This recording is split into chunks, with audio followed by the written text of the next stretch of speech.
नमस्कार, आप देख रहे हैं कालचक्र। मैं हूं दिव्या अग्रवाल और मेरे साथ है प्रश्न कुंडली विशेषज्ञ पंडित सुरेश पांडे जी।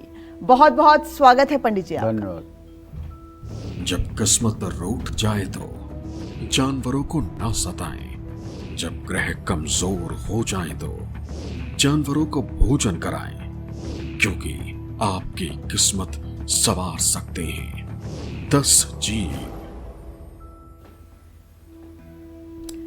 क्या आपने कभी सोचा है कि घर में बनी पहली रोटी गाय को ही क्यों खिलाई जाती है? श्राद्ध में गाय, कुत्ते और कौवे पितरों को तृप्त करने का जरिया क्यों है? घर के आंगन में किसी पंछी का मर जाना अशुभ क्यों है? ये सिर्फ परंपराएं या मान्यता नहीं है, बल्कि इन सभी चीजों का हमारी किस्मत, हमारे ग्रहों और यहाँ तक कि देवी देवताओं से भी सीधा कनेक्शन है। कौन से 10 जीवों की सेवा हमारा जीवन संवार सकती है, हमें बड़ी से बड़ी मुश्किलों से निकाल सकती है, यही बताएंगे आज पंडित सुरेश पांडे जी। शास्त्रों में कहा गया है कि हर चीज में प्राण है, हर आत्मा ईश्वर का ही अंश है। और आज हम पशु पक्षियों की सेवा करने की बात कर रहे हैं, तो क्या हमारे शास्त्रों में, पुराणों में, ग्रंथों में भी पशु पक्षियों को महत्व दिया गया है? पंडित जी देखो, सर्वभूतेषु आत्म भावना, सभी जीवों में ईश्वर तत्व को देखना, यही सच्चा धर्म है। रामचरितमानस में गोस्वामी तुलसीदास जी ने लिखा है, जड़ चेतन जग जीव जत सकल राममय जान, बंदऊ सबके पद कमल सदा जोरी जुगपान। कहने का मतलब यह है कि जड़ चेतन जग जीव जत, जड़ चेतन माने चेतन रूपी जो चेतना वाले हैं, और जड़ माने जैसे वृक्षादि पेड़ वगैरह। जड़ चेतन जग जीव जत, और संसार के जितने जीव हैं, सकल राममय जान, सबको राममय देखना चाहिए। बरनऊ सबके पद कमल, और सभी के चरण कमलों की वंदना करता हूं दोनों हाथ जोड़कर। और यही दूसरी बात मानस में कहते हैं गोस्वामी जी, सिय राममय सब जग जानी। मानी नहीं कह रहे हैं, जानी कह रहे हैं, मतलब जानता हूं।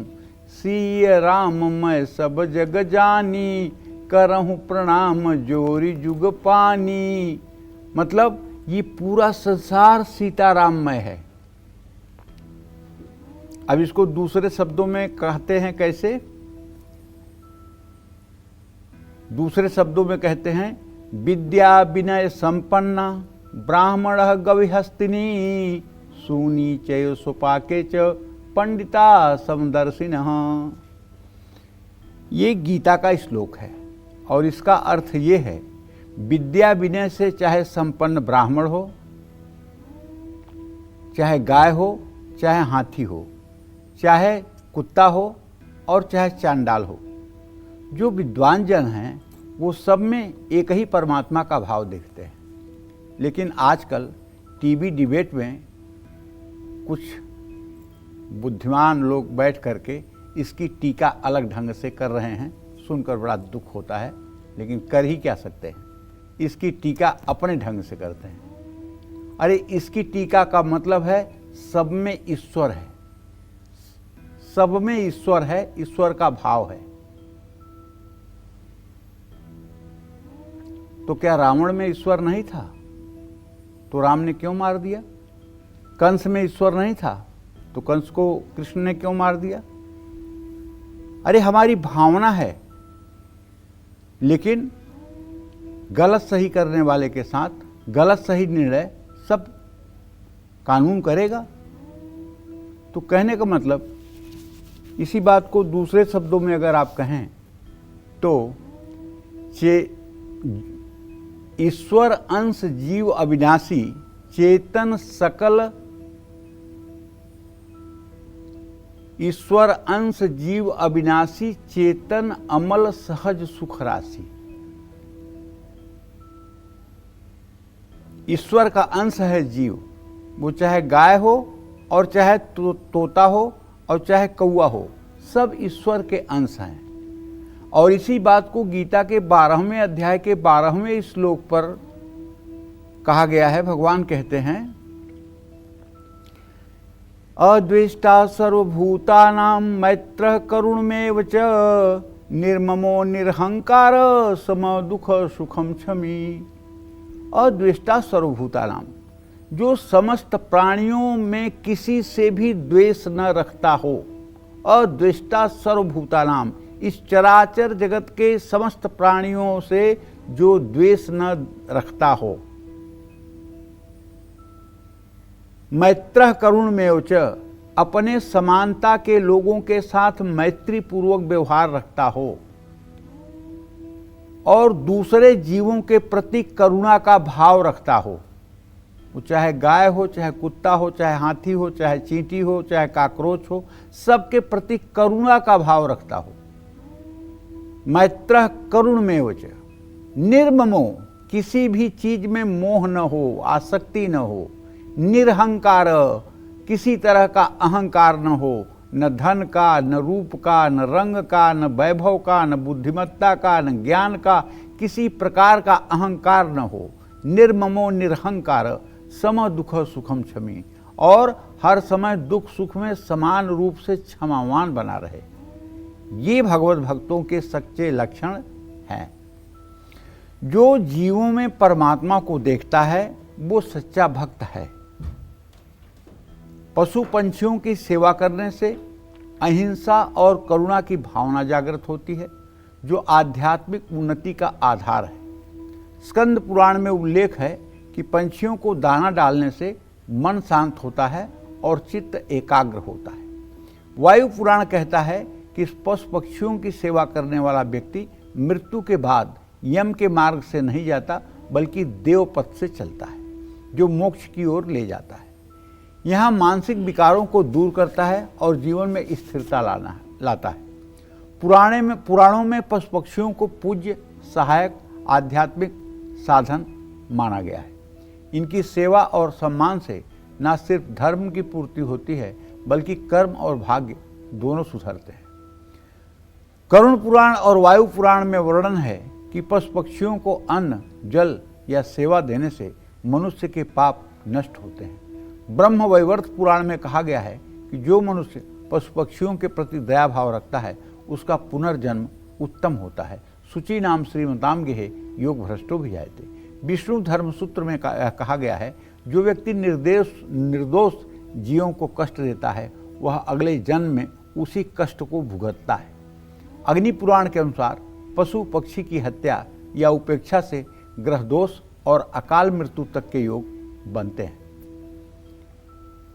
गरुड़ भगवान विष्णु का वाहन है, तेज, शक्ति और निर्भयता का प्रतीक है। नंदी बैल भगवान शिव का वाहन है, धर्म, भक्ति और सेवा का प्रतीक है। मयूर स्वामी कार्तिकेय का वाहन, विजय और सौंदर्य का प्रतीक। उल्लू लक्ष्मी जी का वाहन, धन और गुप्त ज्ञान का संकेत। शेषनाग भगवान श्री हरि विष्णु की सैया हैं, ये ब्रह्मांड की स्थिरता और रहस्य का प्रतीक हैं। गाय को कामधेनु कहा गया है, जो सभी इच्छाओं को पूर्ण करती है। हंस को ज्ञान और विवेक का प्रतीक माना गया है, इसलिए सरस्वती देवी के साथ हंस दिखाया जाता है। कौआ पितरों का प्रतिनिधि है, श्राद्ध आदि में इसकी विशेष भूमिका होती है। कुत्ते को भैरव का वाहन माना जाता है, इसकी सेवा से नकारात्मक शक्तियों से रक्षा होती है। हाथी की सेवा करने से बुध ग्रह को बल मिलता है, नेतृत्व की क्षमता मजबूत होती है, कारोबार में लाभ मिलता है। इन सब विषयों को सनातन धर्म में समावेश किया गया है, इसीलिए तो सनातन धर्म महान है। इसलिए हमें सभी जीवों में ईश्वरी भाव तो करना चाहिए। लेकिन अब जैसे एक बिजली है और वही बिजली एसी चलाती है, वही बिजली टीवी चलाती है, वही बिजली उजाला देती है बल्ब बन करके, वही बिजली हाइलोजन बन के बहुत प्रकाश देती है, और वही बिजली ट्रेन को चलाती है, वही बिजली मेट्रो को चलाती है। बिजली एक ही है, लेकिन उपकरण बदलने से उसका कार्य बदल गया है। उसी तरह से ईश्वर एक ही है, कोई स्त्री है तो कोई पुरुष है, शरीर और पोशाक बदले हुए हैं। कोई चींटी है तो कोई हाथी है, कोई सूअर है तो कोई कुत्ता है, केवल पोशाक बदले हुए हैं, लेकिन सब में एक ही ईश्वर है। लेकिन अगर कोई दुष्ट व्यक्ति हमारे सीमा पर उग्रवादी आ जाएं और हमारे देश में घुसने का प्रयास करें, तो क्या हमारा सैनिक ये सोचेगा कि इनमें भगवान है, इनको माफ कर दो? अरे नहीं, भगवान तो है इनके अंदर, इसमें कोई संदेह नहीं, लेकिन इनका कर्म ठीक नहीं है, इनके ऊपर तड़ातड़ गोलियां चला दो। ये मोक्ष का साधन है। अपने कर्तव्य कर्म का करना सबसे बड़ा साधन है। अगर ऐसा न होता तो क्या कौरव सेना के अंदर भगवान नहीं थे? तो भगवान ने क्यों कहा, माम नुस्मर युद्ध कर। हे अर्जुन, तू मेरा स्मरण करता हुआ युद्ध कर, मार मार इन सबको मार, मार मार इन सबको मार। यहां मारना धर्म कहा गया है। भगवान सब में है, ये हमें मान्यता रखनी है। लेकिन जो व्यक्ति क्या स्वांग कर रहा है, किस तरह का कार्य कर रहा है, उसके अनुरूप हमें अपना आचरण करना चाहिए। जय मां विंध्यवासिनी। तो अभी हमने पंडित जी से जाना कि वो 10 जीव कौन से हैं जो आपकी किस्मत बदल सकते हैं।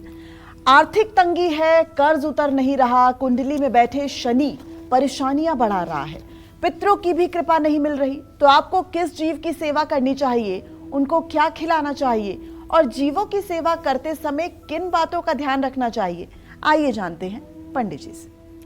देखिए, जिसने ना पूर्व जन्म में दान पुण्य किया है, न भगवान की सेवा की है, न माता पिता की सेवा की है, न भाई बहनों का सहयोग किया है, न समाज के लिए अच्छा सोचा है, न पुण्य किया है, न दान किया है, वो इस जन्म में दरिद्र बन के पैदा होता है और दरिद्र बन के मरता है। तो पहली बात तो ये कि अगर आप किसी तरह से दुखी हैं या सुखी हैं, दोनों तरह से कह रहा हूं, हर समय अपने मन में दूसरों के हित की कामना करें। जहां तक हो सके दूसरों की भलाई करें। दूसरों का दुख देखकर आपके मन में दुख होना चाहिए, दूसरों का सुख देख करके आपको प्रसन्न होना चाहिए, और जहां तक हो सके दूसरों के काम आए। और इतना सब करने के बाद भी अगर आप आर्थिक तंगी से जूझ रहे हैं और कर्ज चढ़ा हुआ है, तो गाय, कौवे और कुत्ते को और चींटियों को आपको नित्यशः भोजन कराना चाहिए। गाय को गुड़ रोटी या हरा चारा, कौवे को खिचड़ी या तेल लगी रोटी, चींटियों को आटा चीनी मिला करके देना चाहिए, कुछ मीठा पेय पदार्थ। ये उपाय शनिवार और गुरुवार को करने से लाभ मिलेगा।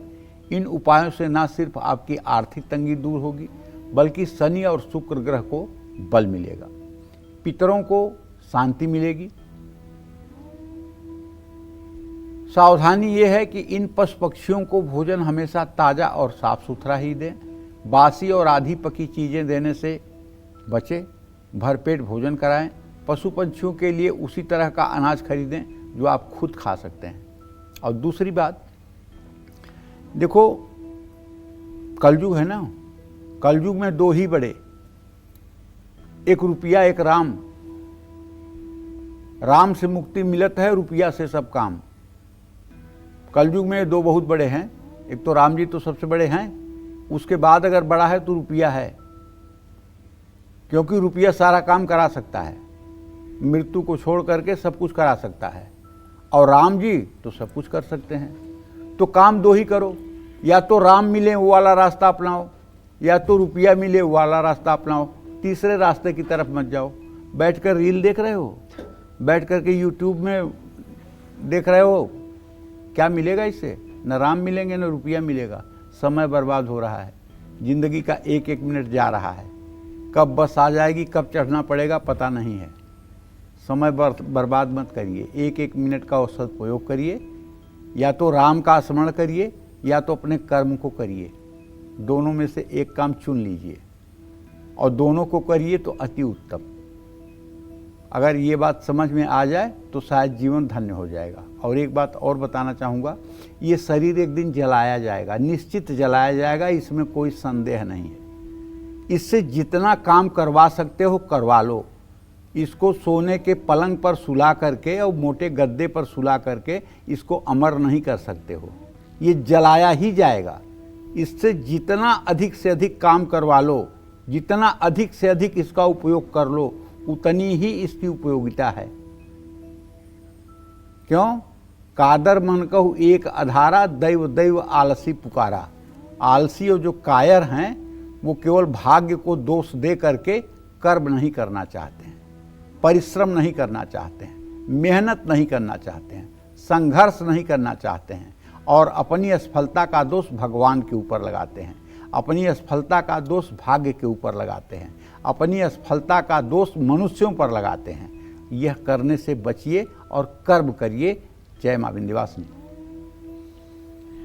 रिश्तों की दूरियां मिटाने, जीवन में मिठास लाने और ग्रहों के नकारात्मक प्रभावों को कम करने के लिए कौन से जीवों की सेवा करना फायदेमंद होगा, आइए जानते हैं पंडित जी से।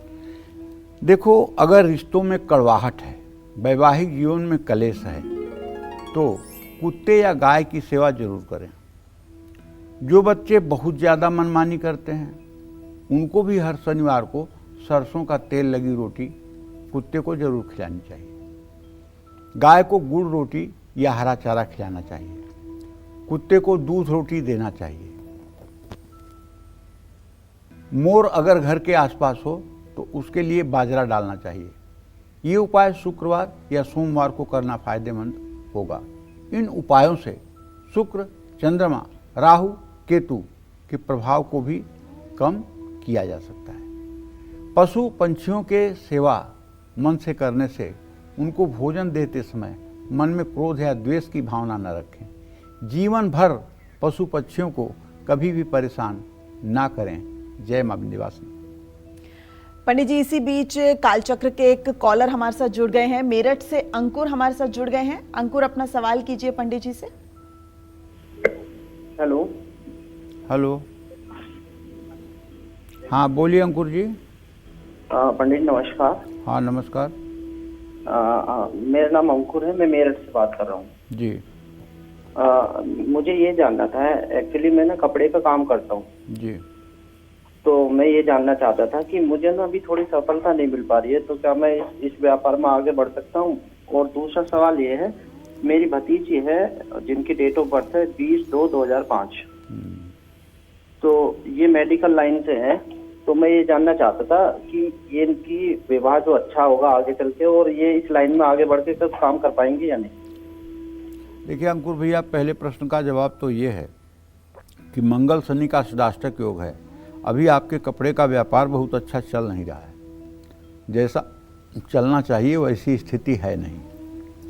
और ये स्थिति जहाँ तक मुझे लगता है कि अभी दिवाली तक ऐसे ही रहने वाली है जैसे है।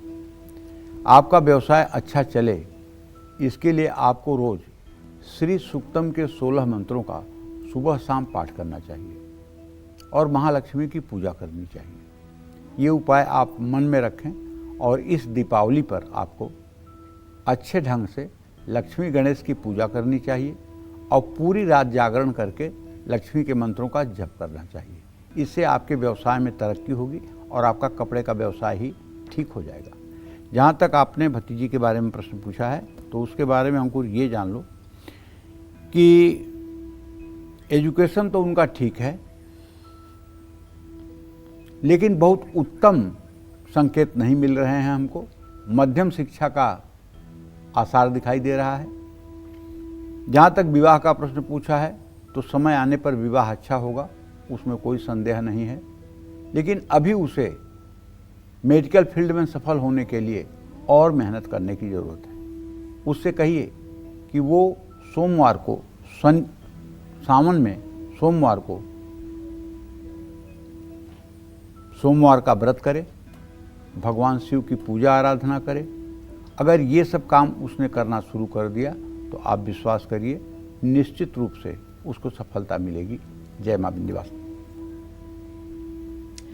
मन में हार का डर है, डिप्रेशन हो रहा है या फिर मन कमजोर हो रहा है, क्या कुछ करें, उपाय बताएंगे पंडित जी। लेकिन इससे पहले हमारे साथ एक कालचक्र के कॉलर जुड़ गए हैं। शिखा हमारे साथ सीतापुर से जुड़ गई हैं। शिखा, अपना सवाल कीजिए पंडित जी से। जय मां विंध्यवासिनी पंडित जी। सदा सुखी रहो बेटा। पंडित जी, मेरा नाम शिखा है। मेरा प्रश्न है कि मेरी डेट ऑफ बर्थ 1999 है। पंडित जी, मेरी किस्मत में सरकारी नौकरी का योग है या नहीं, या प्राइवेट जॉब करना ही मेरे लिए सही रहेगा, और आगे की लाइफ मेरी कैसी रहेगी, कृपया बताएं। पहला बात तो शिखा ये है कि आपके प्रश्न लग्न का स्वामी शनि और आजीविका भाव का स्वामी मंगल दोनों का खड़ाष्टक योग है। मैं बड़े विश्वास के साथ कह सकता हूँ कि सरकारी नौकरी का कोई योग नहीं है।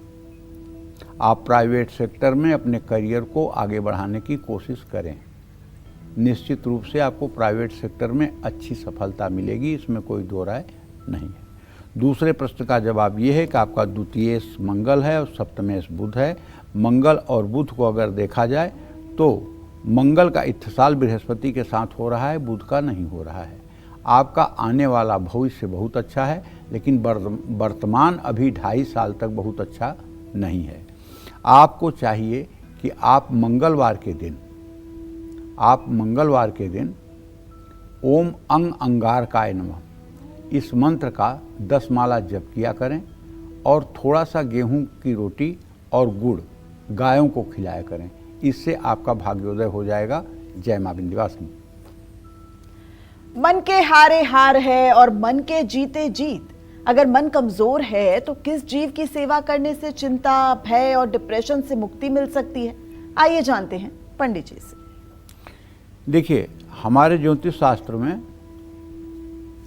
कहते हैं कि जब चंद्रमा शनि के साथ होता है विष योग में, तब आदमी नकारात्मक सोच का शिकार हो जाता है।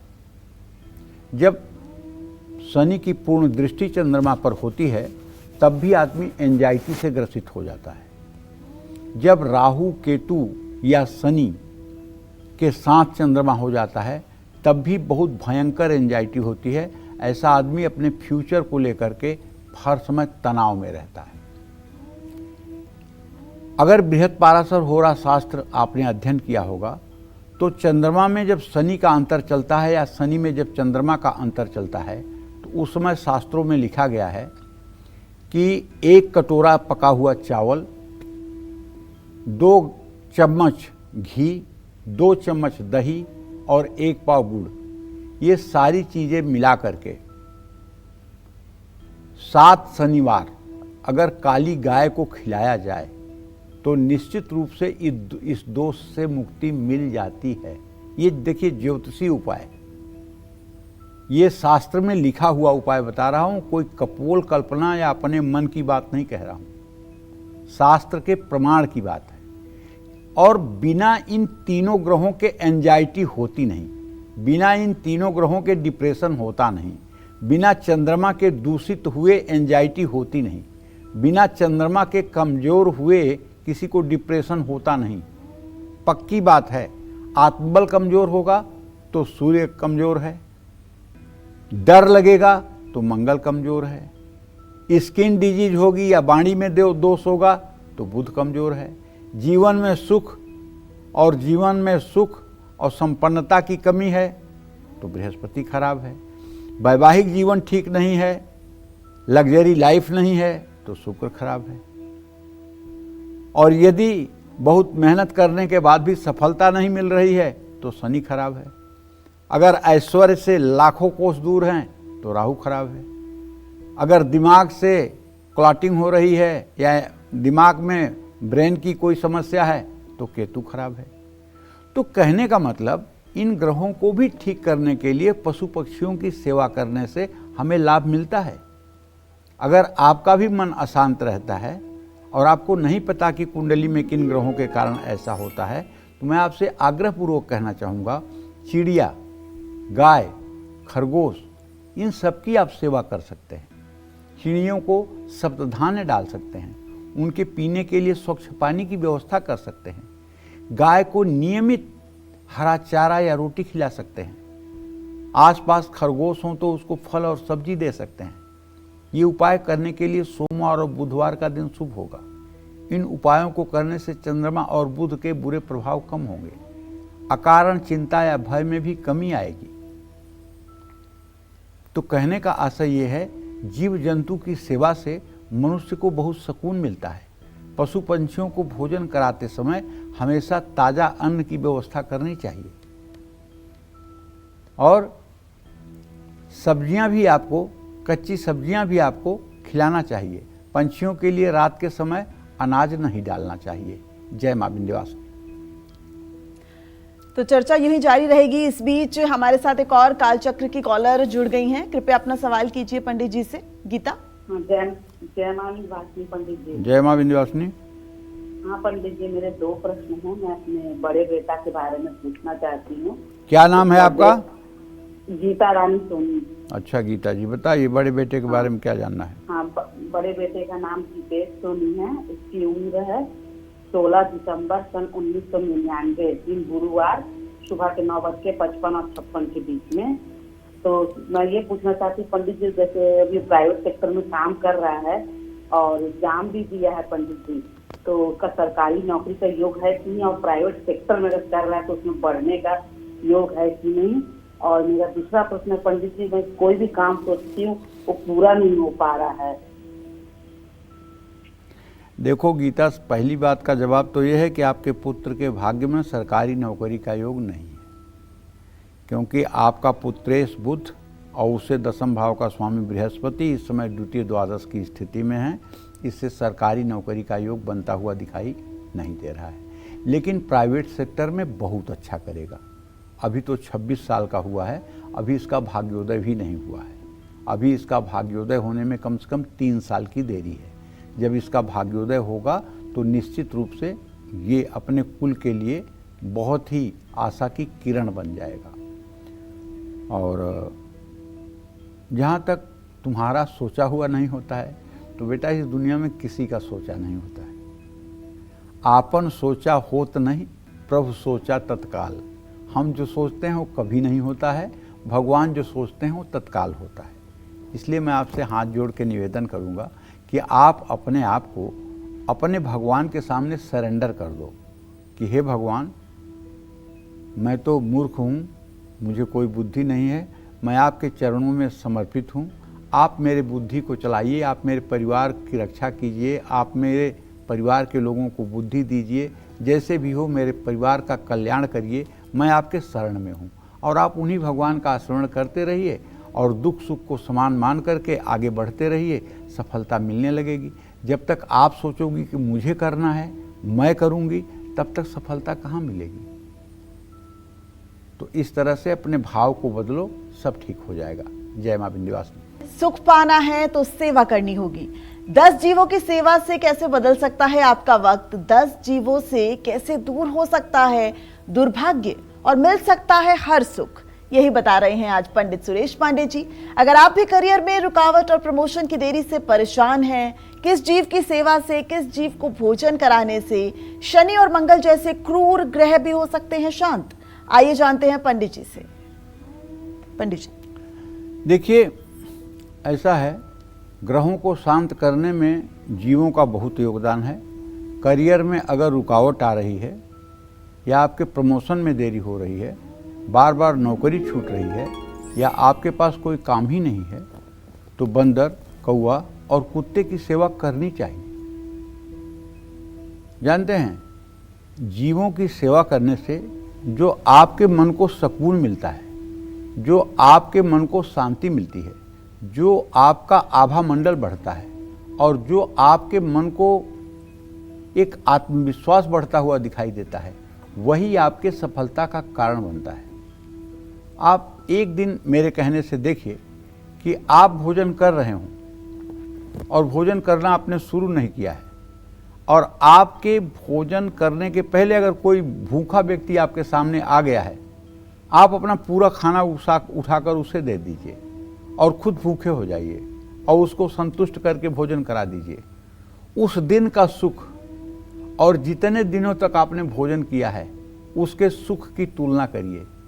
भूखे पेट आपको वो सुख मिलेगा, वो परम आपको आनंद प्राप्त होगा जिसको शब्दों में कह पाना असंभव है। इसीलिए मैं बार बार हर कार्यक्रम में कहता हूं, परहित सरिस धर्म नहीं भाई, पर पीड़ा सम नहीं अधमाई। परहित के समान दूसरा कोई धर्म ही नहीं है, और दूसरे को दुख पहुंचाने से बड़ा कोई दुनिया में पाप ही नहीं है। यहाँ मैं सिर्फ जीवों की बात इसलिए कर रहा हूँ कि ये भी आपको ये मान के करना है कि सब में वही प्रभु है। ये कर्मों के अनुसार अलग अलग योनियां प्राप्त हो गई हैं। ये 84 लाख योनि के अंतर्गत ही आते हैं। इसलिए इनकी भी सेवा करना प्रभु की ही सेवा करना है। और जब ऐसा विचार मन में आता है, सकारात्मक विचार मन में आता है, तो निश्चित रूप से आप किसी के प्रश्नों का जवाब आत्मविश्वास के साथ दे सकते हैं। इसीलिए कह रहा हूं, बंदर को गुड़ चना केला खिलाना चाहिए। जो बच्चे अपनी पढ़ाई और अपने करियर में बेहतर करना चाहते हैं, उनको गुड़ और चने बंदरों को जरूर खिलाना चाहिए। पंछियों को दाना जरूर डालना चाहिए। कौवे को खिचड़ी या रोटी देनी चाहिए। कुत्ते को रोटी खिलानी चाहिए। अच्छी मेहनत के बाद भी प्रमोशन नहीं मिल रहा है तो 7 तरह का अनाज पंछियों को डालें। अपनी आमदनी बढ़ाने के लिए भीगे हुए काले चने बंदरों को खिलाएं। ये उपाय मंगलवार या शनिवार को करें। ये उपाय करने से शनि, मंगल और राहु दोष की शांति होगी। करियर में तरक्की के रास्ते खुलेंगे। कंजूसी से पशु पक्षियों की सेवा ना करें। किसी जानवर को चोट ना पहुंचाएं। और जिस चीज़ को आप ग्रहण नहीं कर सकते हैं, वो चीज़ आप पशु पक्षियों के लिए यूज ना करें। अगर इस गर्मी के सीजन में आप पंछियों के लिए शुद्ध पानी पीने की व्यवस्था जगह जगह पर कर दें, तो मैं विश्वास के साथ कहता हूँ, जो बहुत बड़ा यज्ञ करने का फल होता है, जो गोदान करने का फल होता है, जो कुंभ में जाकर के माघ के महीने में सैयादान करने का फल होता है, वो फल शायद आपके 4 बॉटल पानी से आपको मिल जाएगा। और आपके बुरे से बुरे समय में भी भगवान की कृपा आपको दिखाई देगी। इसलिए जीवों के प्रति हर समय करुणा का भाव होना चाहिए। जीवों के प्रति हर समय करुणा का भाव होना चाहिए। देखिए प्रभु श्री राम को, उन्होंने सड़ी मांस खाने वाले जटायु गीध को अपने गोद में ले लिया और उसे अपना रूप देकर के सूरधाम को उन्होंने भेजा है। अगर भगवान गीध से प्यार कर सकते हैं, उसे अपने गोद में ले सकते हैं, अरे हम लोग तो मिट्टी के पुतले हैं। जब तक वो हमें चला रहे हैं तब तक हम चल रहे हैं। हमारा अहंकार बना हुआ है और जिस दिन वो धीरे से एक बटन दाब देंगे तो आप वहीं जैसे के तैसे हो जाएंगे। देखो ना, समाचार में दिखाई देता है कि अमुक व्यक्ति गाते गाते गिरा, स्टेज पर मर गया। अमुक व्यक्ति काम करते करते हार्ट अटैक हो गया, मर गया। तो क्या है ये सब? इसका मतलब कि आप किसी रिमोट से संचालित हैं। उस रिमोट की बटन गलती से भी दब गई ना तो बस बात खत्म। तो इसलिए जितना समय, जितनी श्वास आपको मिली है, वो परोपकार में, दूसरों की सेवा में और दूसरों की भलाई में अगर आप लगा दें तो आपका पूर्व जन्म का प्रारब्ध जो है उसे भले आपको भोगना पड़े, लेकिन आगे का प्रारब्ध आपका ठीक हो जाएगा। इसमें कोई दो राय नहीं है। जय मां विंध्यवासिनी। दुर्घटना, बुरी नजर और ग्रह दोषों से बचने के लिए किन जीवों की किस दिन और किस तरह से सेवा करें, आइए जानते हैं पंडित जी से। देखिए, एक बात कहना चाहूँगा, हमारे शास्त्रों में साफ लिखा हुआ है कि जो विधना ने लिख दिया छठी राव के अंक, राई घटे न तिल बढ़े रौरे रहूं निशंक। जब आदमी गर्भ में आता है तो 6वीं रात ब्रह्मा आकर के उसकी किस्मत में लिखते हैं कि 8 साल के उम्र में पानी में डूबेगा, 12 साल की उम्र में सांप काट लेगा, 15 साल की उम्र में पेड़ से गिरेगा, 30 साल की उम्र में कुत्ता काट लेगा। मतलब दुख और सुख दोनों। 32 साल की उम्र में राज्याभिषेक हो जाएगा। सब लिखा हुआ है पहले से। अब पहले वाली बात जो विधाता ने लिखा हुआ है, अवश्यमेव भोक्तव्यम कृतम कर्मम शुभाशुभम, वो शुभ अशुभ कर्म यहाँ आकर के हमको भोगना ही पड़ेगा। लेकिन अगर हम 83,99,999 योनियों को पार करके मनुष्य बने हैं तो कुछ तो खास है। नर तन सम नहीं कौनौ देहि, जाचत जीव चराचर तेहि। और सुर दुर्लभ सदग्रंथन गावा, बड़े भाग्य मानुष तन पावा।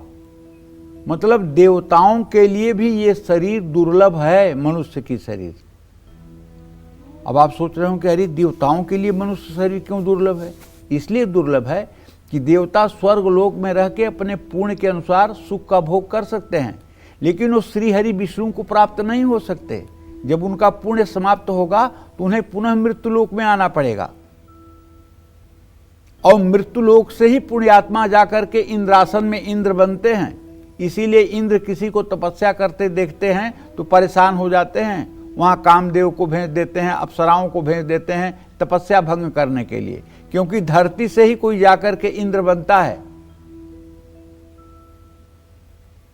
तो कहने का आशय यह है कि अगर हम अपनी तपस्या भगवान की शरणागति लेकर करने लगें, भगवान की शरणागति लेकर के अपने मन चित्त बुद्धि अहंकार को भगवान में समर्पित कर दें और हर समय भगवान के ही आश्रित होकर के कर्म करें, तो आप विश्वास करिए, अगर आपके ऊपर 100 ग्राम विपत्ति आनी है तो 1 किलो का आपके अंदर सहन शक्ति आ जाएगी, और वो बुरा समय आप ऐसे पार कर लेंगे जैसे आपको पता ही नहीं चलेगा।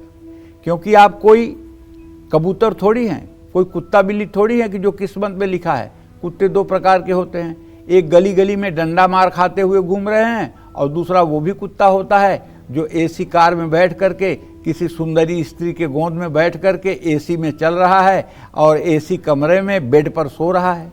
दोनों कुत्ते हैं, एक के भाग्य में वो लिखा है, एक के भाग्य में ये लिखा है। तो हम कोई कुत्ता सुअर और मतलब कि कबूतर थोड़ी हैं कि हमारे भाग्य में जो लिखा है वही होगा। हम अच्छे कर्म करके अपने भाग्य को संवार सकते हैं, लेकिन कुछ चीज़ें ऐसी हैं, हानि लाभ जीवन मरण जस अपजस विध्यात, ये 6 चीज़ें विधाता के ही हाथ में है, इसको प्रारब्ध से नहीं बदला जाता। चाहे जितनी बड़ी आप तपस्या कर लीजिए, लेकिन रोग आना है आपके शरीर में तो आएगा। वो उस मात्रा में नहीं आएगा, कम मात्रा में आएगा।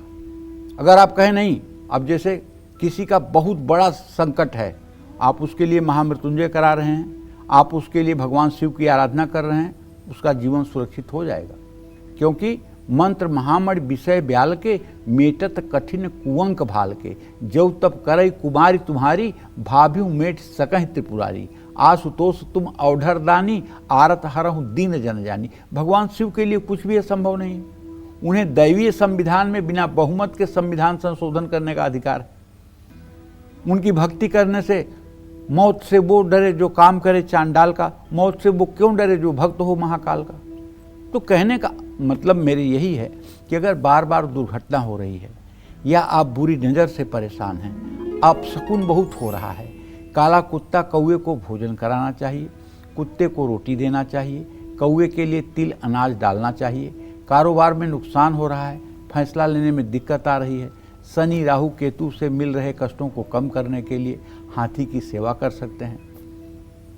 हाथी को केला, गन्ना या घास खिला सकते हैं, और हाथी के महावत को कपड़ा दान कर सकते हैं या भोजन करा सकते हैं। सीधे सेवा संभव नहीं है तो किसी एनजीओ के साथ मिलकर सहयोग कर सकते हैं। भूखे और घायल जीवों की सेवा करना आपके लिए परम कल्याणकारी है। अगर कहीं रास्ते में आपको कोई घायल जीव दिख रहा है, आप उसको उठाकर उसका उपचार करा दें तो शायद कल्याण हो जाएगा। कोई जीव मर रहा है, उसके पास खड़े होकर के आप 1 मिनट राम राम राम राम सीताराम सीताराम सीताराम सीताराम बोल दें तो उस जीव का भी कल्याण हो जाएगा, और उस जीव के कल्याण में आपकी सहायता जो है बड़ी महत्वपूर्ण हो जाएगी। जय मां विंध्यवासिनी। संतान सुख नहीं है, बच्चे हैं लेकिन उनका साथ नहीं है, आत्मविश्वास की कमी है, आप वक्त के आगे बेबस और मजबूर हैं, तो इन सभी कमियों को किन पशु पक्षियों की सेवा से दूर किया जा सकता है? आइए जानते हैं पंडित जी से। पंडित जी, देखिए, पहली बात तो ये जान लीजिए कि संतान सुख की अगर बात करें तो आपने कैसा पूर्व जन्म में किया है उसी आधार पर आपको संतान की प्राप्ति होती है। और दूसरी बात, आप संतान प्राप्ति के समय जैसा आचरण करते हैं, जैसा आपका चिंतन होता है और जैसा आपका विचार होता है, उसी तरह का संतान प्राप्त होता है। अगर संतान प्राप्ति के समय आपके विचार परम सात्विक हैं और आपके विचारों में उत्साह है, धर्म के प्रति आपकी अच्छी सोच है, तो निश्चित रूप से आपका आने वाला संतान गुणग्राही होगा, निश्चित रूप से आपका संतान तेजस्वी होगा। इसीलिए हमारे यहाँ संतान प्राप्ति को बहुत बड़ा यज्ञ कहा गया है और संतान प्राप्ति के लिए मुहूर्त का विधान किया गया है। गर्भाधान मुहूर्त मतलब कब गर्भ धारण करना और कराना है, उसका भी एक मुहूर्त होता है। छोटी सी स्कूटी खरीदने के लिए आप पंडित के पास पहुंच जाते हैं, फ़ोन कर देते हैं, महाराज जी स्कूटी खरीदना है, कब खरीदूं। लेकिन संतान जो आपके भविष्य का पूरा मतलब कि सूत्रधार है, उसको प्राप्त करने के लिए आप मुहूर्त पूछने नहीं जाते हैं। वो जब आ गया तब आ गया। देखिए ना, कुंडली में राहु सूर्य चंद्रमा जिनके साथ होते हैं, अमावस्या में जिन बच्चों का जन्म होता है वो गर्भ में अमावस्या को ही तो आते हैं। हमारे शास्त्रों में अमावस्या और चतुर्दशी को और परिवा को गर्भाधान का निषेध किया गया है। तो अगर शास्त्रों की बात मान करके हम चलें, उसका लाभ लें, तो निश्चित रूप से बच्चे होनहार पैदा होंगे। अगर बच्चों के जीवन में बहुत संकट है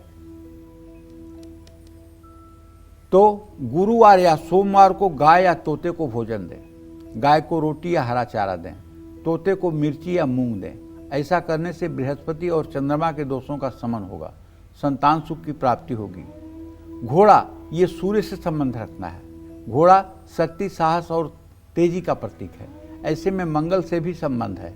सफ़ेद घोड़ा शुक्र, काला घोड़ा शनि, राहु का प्रतीक है। घोड़े को गुड़ चना या हरा चारा खिलाएं। किसी अस्तबल में घोड़े की देखभाल में सहयोग करें। मसालेदार, तेज नमक वाला या हानिकारक भोजन जीवों को ना दें। जय मां विंध्यवासिनी। कानूनी मामले और विरोधी परेशान करते हैं, पितरों का आशीर्वाद नहीं मिलता है, बुरी नजर के कारण काम बिगड़ते हैं, तो आपको किस दिन, किस तरह से और किन बातों का ध्यान रखना चाहिए और कौन से पशु पक्षियों की सेवा करनी चाहिए, जानते हैं पंडित जी से। देखिए, कानूनी मामलों में और विरोधियों से अगर आप बहुत परेशान हैं तो पितर दोष से मुक्ति और पूर्वजों की शांति के लिए कौवा, कुत्ता और गाय की सेवा करें। कौवे को अमावस्या तिथि, शनिवार या श्राद्ध के समय इन जीवों को भोजन कराएं। कुत्ते को भी रोटी दें। गाय को हर रोज़ घर में बनी पहली रोटी खिलाएं या गौशाला में कुछ दान पुण्य करें। जिन लोगों को ऐसा लगता है कि उन पर किसी की बुरी नज़र है, ऐसे लोगों को खोए की बर्फ़ी रविवार या सोमवार को गाय को खिलाना चाहिए। शादी नहीं हो रही है तो आटे की लोई में हल्दी, गुड़ और भीगी हुई चने की दाल गुरुवार को मिलाकर गाय को खिलाएं। अगर आपके परिवार में बीमारियां पीछा नहीं छोड़ रही हैं, गरीबी पीछा नहीं छोड़ रही है, रुपए के लिए आप मोहताज हैं, दवाई के लिए पैसा नहीं है, तो आपको एक सटीक उपाय बताता हूं, आप करके देखिएगा।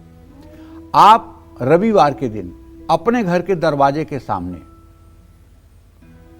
किसी सुंदर देसी गाय को अच्छे पानी से, ना बहुत ठंडा ना बहुत गर्म, उसको स्नान कराइए। गाय को स्नान कराइए और स्नान करा करके उसको कुछ खिलाइए।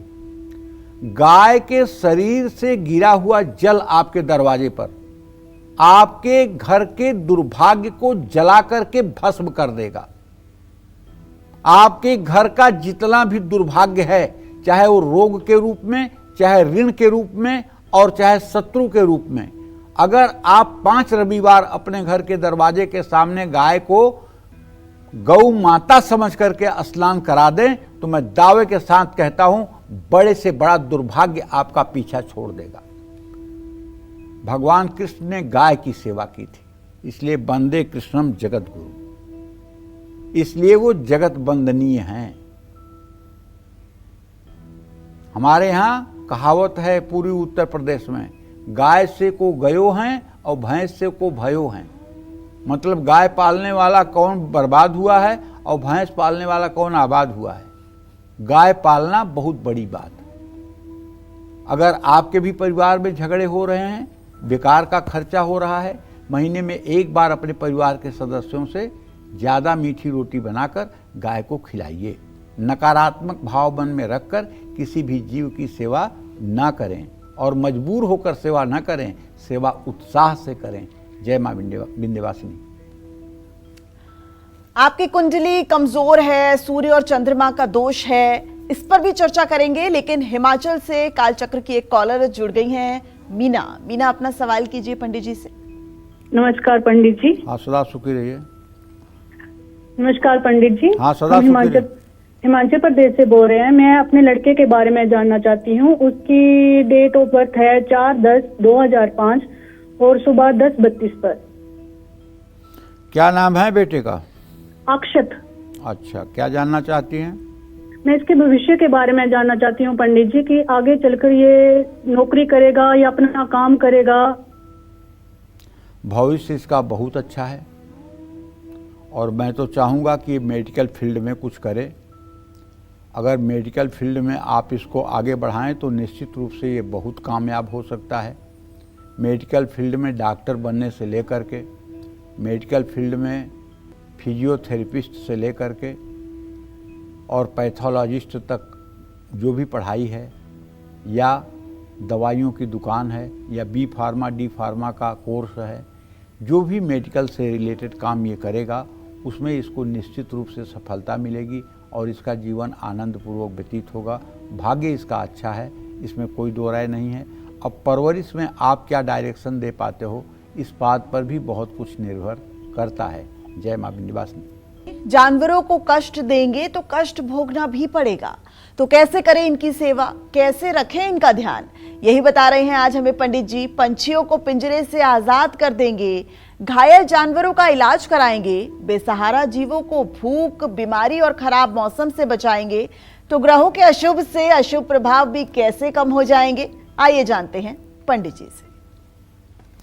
देखो भाई, एक बात जान लो, ग्रहाराज्यम प्रयक्षन्तिम ग्रहाराज्यम हरन्ति च ग्रहैर्व्याप्तम इदं सर्व त्रैलोक्य सचराचरम। ग्रहों को ठीक करने के लिए मंत्र जप किया जाता है, दान किया जाता है, उनके रत्न धारण किए जाते हैं और पशु पंछियों की सेवा की जाती है। नाना प्रकार से ग्रहों को ठीक करने का हमारे शास्त्रों में विधान बताया गया है। आज मैं आपको इतना सरल विधान बता रहा हूँ। अगर आपके पास यज्ञ यज्ञादि क्रिया करने के लिए सामर्थ्य नहीं है तो ये छोटे छोटे ऐसे उपाय बता रहा हूँ जो निश्चित रूप से आपके जीवन को बदलने में सहायता प्रदान करेंगे, बशर्ते श्रद्धा आपके अंदर होनी चाहिए, विश्वास आपके अंदर होना चाहिए। अगर सूर्य ग्रह आपको लगता है कमज़ोर है, सूर्य कमज़ोर का लक्षण है कि पिता का सुख कमज़ोर होगा, आत्मविश्वास की कमी होगी, लोकप्रियता नहीं होगी, तो अगर सूर्य मजबूत करना है तो रविवार को गाय को गेहूं की रोटी और गुड़ खिलाइए, बंदरों को भी गुड़ रोटी खिलाइए। चंद्रमा को मजबूत करना है तो मछलियों को आटे की गोलियां डालिए। सोमवार को मछलियों को अगर आटे की गोलियां आप डाल रहे हैं तो इससे चंद्रमा मजबूत होगा। गाय के लिए पीने की पानी की स्वच्छ व्यवस्था करें। चिड़ियों को पानी और सफ़ेद तिल दें। खरगोश प्रायः मिलते नहीं हैं, लेकिन अगर खरगोश मिल जाएं तो चंद्रमा को ये मजबूती देते हैं अगर उन्हें हरी घास आप प्रबंध करा दें। मंगल को मजबूत करने के लिए मंगलवार को गुड़ चने बंदरों को खिलाना चाहिए। गाय के बछड़े को या बैल को अगर गुड़ रोटी आप खिलाएं तो मंगल पक्का ठीक हो जाएगा। घायल पशुओं की सेवा करें। बुध को मजबूत करने के लिए बुधवार को गाय को हरा चारा खिलाएं, कबूतरों को बाजरा खिलाएं। जिनकी कुंडली में बुध अनिष्टकारी नीच राशि या नीच नवांशक में है उनको 4 पैर वाले पशुओं की 27 बुधवार हरी सब्जी या पालक या हरा चारा खिलाना चाहिए। ऐसे लोगों को पंछियों को पिंजरों में बिल्कुल नहीं रखना चाहिए। चिड़ियों की चहचहाहट के बीच मेडिटेशन करने से लाभ मिलेगा। बृहस्पति को मजबूत करने के लिए गुरुवार को गाय को भीगे हुए चने और गुड़ खिलाएं। कबूतरों को भुट्टे के दाने डालें। 7 गुरुवार चने की दाल घोड़े को खिलाएं। गुरुवार को भीगी हुई चने की दाल और गुड़ गाय को खिलाएं। इन सब चीज़ों से लाभ मिलता है। जय मां विंध्यवासिनी। किस्मत संवारेंगे 10 जीव, सुख पाना है तो कौन से 10 जीवों की सेवा जरूर करें, यही बता रहे हैं आज पंडित सुरेश पांडे जी। अगर आपका भी बुरा वक्त चल रहा है, अपनों का साथ नहीं मिल रहा है, अशुभ ग्रह परेशान कर रहे हैं, तो किस जीव की सेवा आपका समय बदल सकती है, आइए जानते हैं पंडित जी से।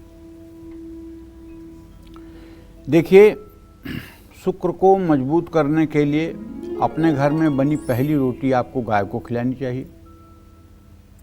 गाय और बछड़े की सेवा करने से, मोर को अनाज डालने से, बिल्लियों को दूध देने से, मछलियों को दाना डालने से, शनि देव की कृपा पाने के लिए घी या तेल लगी रोटी काली गाय या काले कुत्ते को खिलाने से, कौओं को तिल रोटी या खिचड़ी खिलाने से, घायल या बूढ़े पशुओं की सेवा करने से, राहु कुंडली में अशुभ हो तो बुधवार को भैंस को रोटी खिलाने से, हाथी को भी पत्ता खिलाने से राहु का अशुभ प्रभाव कम होता है। सांपों की रक्षा करें। मछलियों को तालाब में आटे की गोलियां डालें। केतु अशुभ है तो कुत्ता, खरगोश और गाय जरूर पालें। किसी चितकबरे कुत्ते को रोटी खिलाएं। चींटियों को काले तिल जरूर डालें। बंदर को फल खिलाएं। पंछियों को पिंजरे से मुक्त कराएं। इन सब चीज़ों से आपको सफलता मिलेगी। जय मां विंध्यवासिनी। बहुत बहुत शुक्रिया पंडित जी इस जरूरी जानकारी के लिए। आज हमारे दर्शकों को ये जरूरी जानकारी दी, पंडित जी का इसके लिए बहुत बहुत धन्यवाद। उम्मीद करते हैं आपको आज का हमारा विषय बहुत पसंद आया होगा। कल फिर एक नए विषय और आपकी परेशानियों को दूर करने के लिए ढेरों उपाय लेकर आएंगे हम पंडित सुरेश पांडे जी के साथ। तब तक कालचक्र की पूरी टीम को दीजिए इजाजत। नमस्कार।